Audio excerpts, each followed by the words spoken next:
And continue our chat of the Dubs and about Dessie Farrell. I'm delighted to say that the sports writer with the Irish Daily Star, Kieran Cunningham, joins us on the line. Morning to you, Kieran.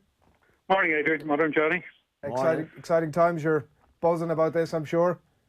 Yeah, it's a strange one. I was at the meeting last night, and it's a strange one for me because I actually know Dessie since he was a kid.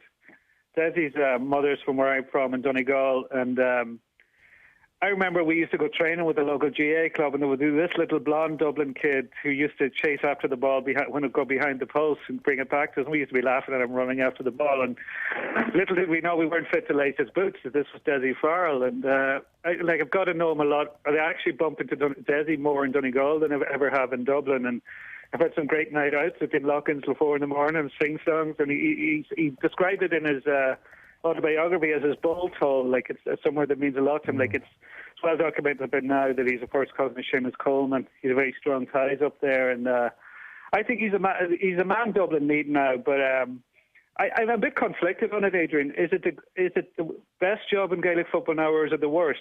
You know, because you can make an argument for both. Yeah, I think you got to say it's the best, isn't it? Like, I mean, when you consider the group of players, I mean, I understand the point, and it's a point well made, but when you consider the group of players that he has, Kieran, that, and the point being made across a lot of the papers, including your own this morning, that, like, he's also, this is not a dressing room that Dessie Farrell needs to walk into and introduce himself. He's actually, at least in part, responsible for the development of a lot of these star players now for Dublin. Yeah, like there are 15 of them that have won either minor or All-Ireland under-21 titles under Dessie. He was also Stephen Cluxton's captain when Stephen Cluxton first came into the squad, and he's a club mate of Johnny Cooper. So that's 17 of the squad that, you know, he would have a fairly strong relationships with, and I'm sure he knows quite a few of the others quite well as well. But the only thing is expectations are so high now. Like, it's not that long since a Leinster title mattered to Dublin, or winning a league, or getting to an All-Ireland semi-final. Now you literally have to win the All-Ireland every year. It's no good. Like, if they don't win next year, the pressure kicks in straight away, particularly say if Kerry comes, because that was the great achievement of the Gilroy and Gavin eras, that Dublin got their foot on Kerry's neck for the first time in nearly 40 years. And if that turns around, which it could, because Kerry were very, very close to Dublin this year in the first game, you know, that would put pressure on Dessie. But Dessie is very competent in his professional life and his sporting life. He's been excellent. You know, he's been very successful in anything he's turned his hand to. And a lot of it depends on the backroom team. Yeah. Like Jason Sherlock coached the Dublin forwards. By all accounts, he was brilliant. Declan Darcy coached the Dublin backs, did a great job with them. So in many ways, the manager's like a CEO in a way. Like, a lot of it is about delegation. And you see that with different counties. I know a lot of successful managers in GA, they don't do that much hands-on coaching. A lot of it is they putting the right people in charge and overseeing what they do. So there'll be a lot of interest now in his backroom team. I would say Mick Galvin will be part of it. He's been very close to Mick Galvin over the years. Yeah. Somebody he played with in the 1995 All-Ireland winning team.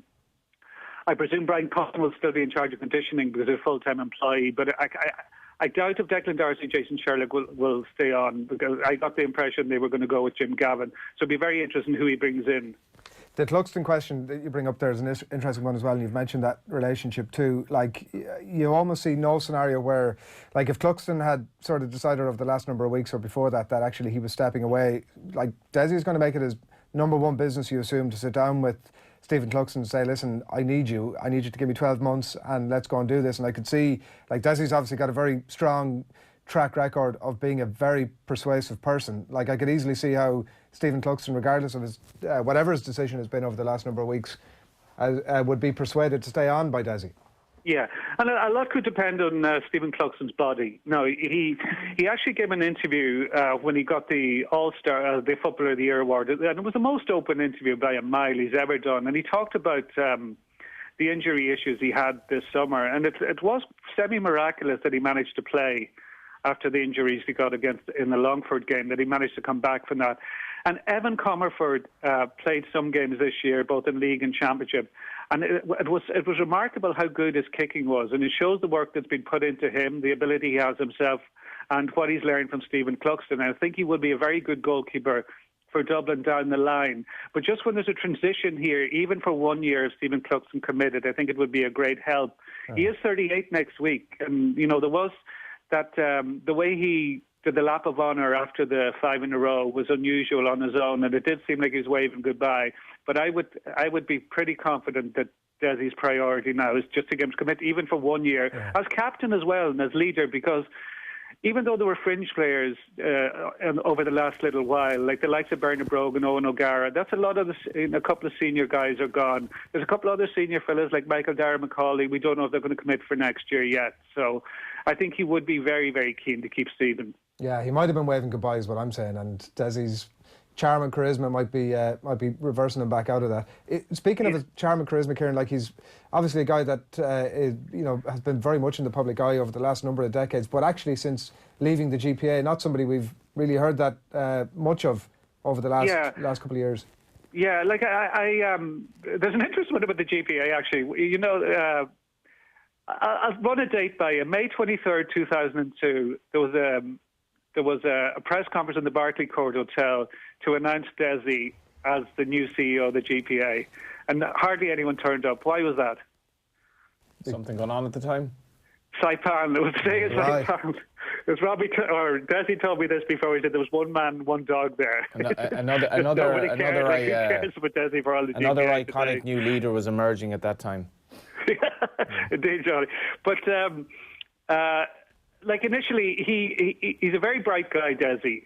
He got Student of the Year in his last year at school, but he decided he went into psychiatric nursing, which his father had done before him. After that, he did that for a while. Then he moved into a job as a rep selling medical supplies. Then he did an MBA, was CEO of the GPA. And the early days of the GPA were very fraught. It would have been very easy to walk away. There was a lot of hassle to deal with. And he could have walked into a handy enough number, but he stuck at it and he established it into the body that it is now. Since he stepped down from the CPA or the GPA, he set up a new his own company, which is called Compete with Compassion. .ie. It's a consultancy firm that on their website they help clients to create a championship-winning culture, and that's not what Dublin want, is to continue a championship-winning culture. But he helped out with the Dublin hurlers this year behind the scenes, which a lot of people didn't know about. He helped out with Matty Kenny, not in a coaching way, but more in a consultancy way, like the way Gary Keegan would have worked with Dublin before with the Cork hurlers, about just creating a winning culture. Yeah, performance coach was the expression that I had heard in relation to it. An interesting one that I hadn't clocked, I have to say. It is in for him psychologically because, as Kieran said, is it a great job or is it a bad job? And do you kind of you can't ape Jim Gavin, but you have to respect what the culture that's there. Well, on that, like that's an interesting one, Kieran, right? But sort of whether you continue with what's been sort of gone before in terms of the template that's been there for the development of sort of responsibility to the players and the style, because the style is good, been good to look at, and it's been winning football, obviously. What's Dessie going to do? I think it'll be more like Dublin have always evolved. Like Dublin have never been the exact same year on year. Their style evolves all the time. They're always looking for new ways to tweak and improve. And generally, there's one or two new players every year. And there are the young players like Kieran Archer, Paddy O'Coffey, Byrne, that will be knocking on the door next year. They have huge strength and depth in attack. They don't have that to the same extent in defence. So I would think that would be a priority, to blood a few new defenders during the league. But, when you look at the wider football landscape, like Kerry are coming, with what they've won at underage in the Great Leap Forward they made this year, reaching the league final, pushing Dublin so close in the drawing game, and being in the game for a fair bit of the replay, you would expect Kerry to win All-Ireland. But you don't know now. Looking around the rest, you could make a case in 1 year, if everything falls for them, that a Mayo or a Galway or Donegal or Tyrone might win an All-Ireland over the next 5 or 6 years. But you wouldn't back any of them with any confidence either. So it does look like Dublin and Kerry. And with the present structures, Dublin are more or less guaranteed to be in All-Ireland semi-finals. So from that point of view, it's a great job for Dessie. But I think trying to win, getting the All-Ireland this first year, like if he's there for 3 years, the only ones who won All-Ireland, it will probably be seen. People think, okay, you did well, given what what had happened before. You kept it going. But I think having there's more pressure to win it in the first year. I think because if the cycle is broken, straight away questions will be asked. And people will be saying, could we not have persuaded Jim Gavin to stay on? Yeah, or get him back, no doubt. Yeah. Kieran, thanks a million.